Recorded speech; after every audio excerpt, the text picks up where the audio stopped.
Olá a todos, meu nome é Alessandro Leal, eu sou médico oncologista do Hospital Israelita Albert Einstein e diretor médico de medicina de precisão da mesma instituição. Gostaria de conversar com vocês hoje sobre um dos abstracts apresentado no evento virtual da Sociedade Americana de Oncologia Clínica, o abstract de número 3517, que é uma análise pan-câncer de fusões detectadas por meio de biópsia líquida e a sua concordância com a análise de tecido.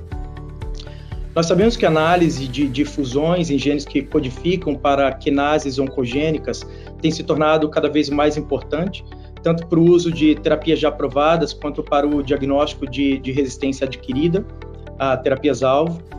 E esse é o primeiro estudo em larga escala a mostrar uma comparação pareada do perfilamento genômico do plasma com o tecido, para a detecção de fusões em genes que codificam para essas quinases, por meio dos testes, neste caso, da Foundation Medicine. Esse foi um trabalho encabeçado por pesquisadores da própria Foundation, e o que a gente sabe é que esses ensaios eles são ensaios de captura híbrida, que detectam mutações por meio de análise de DNA. Essas fusões, em especial, não por análise de RNA, mas por análise de DNA. E, no total, esse estudo envolve dados de 28.700 amostras de plasma e 325.000 amostras de tecido. No tecido, o teste da Foundation ela captura rearranjos por meio de captura de introns para 28 genes que são comumente rearranjados em câncer. E no plasma, a captura é capaz de observar rearranjos canônicos em 7 genes, a análise de biópsia líquida que a Foundation tem hoje disponível no mercado, como, por exemplo, análise de ALK, EGFR, rearranjos em FGFR2 e 3, PDGFR-alfa, RET e ROS1. E o que a gente observa como resultado desse interessante abstract com milhares de pacientes é uma míriade de fusões em genes acionáveis na análise tecidual. Sabemos que, em média, 4 a 5% dos tumores de pulmão, bexiga e colangiocarcinoma apresentam fusões potencialmente acionáveis. E essa proporção, ela gira em torno de 2 a 3% dos cânceres de esôfago, cólon e mama.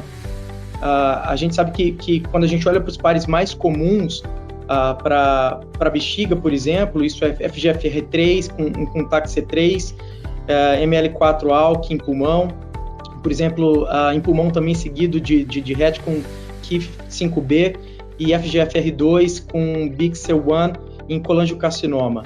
Diversas dessas fusões elas foram demonstradas em pacientes com câncer de pulmão de células não pequenas em tratamento com terapia anti-EGFR, o que mostra que a análise de fusões de forma longitudinal no monitoramento por meio de biópsia líquida em indivíduos com câncer de pulmão EGFR mutado pode indicar alterações acionáveis por meio de rearranjos.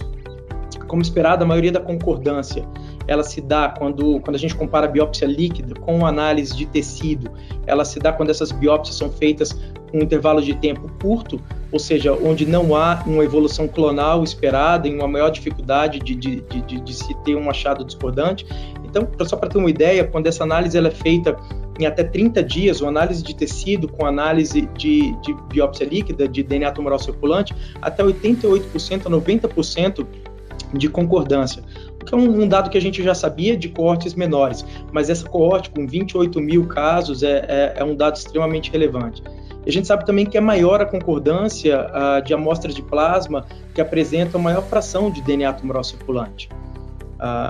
Uma das críticas a esse estudo é a ausência de informação clínica pareada da Foundation que permite interpretar fusões associadas à resistência adquirida a terapias-alvo.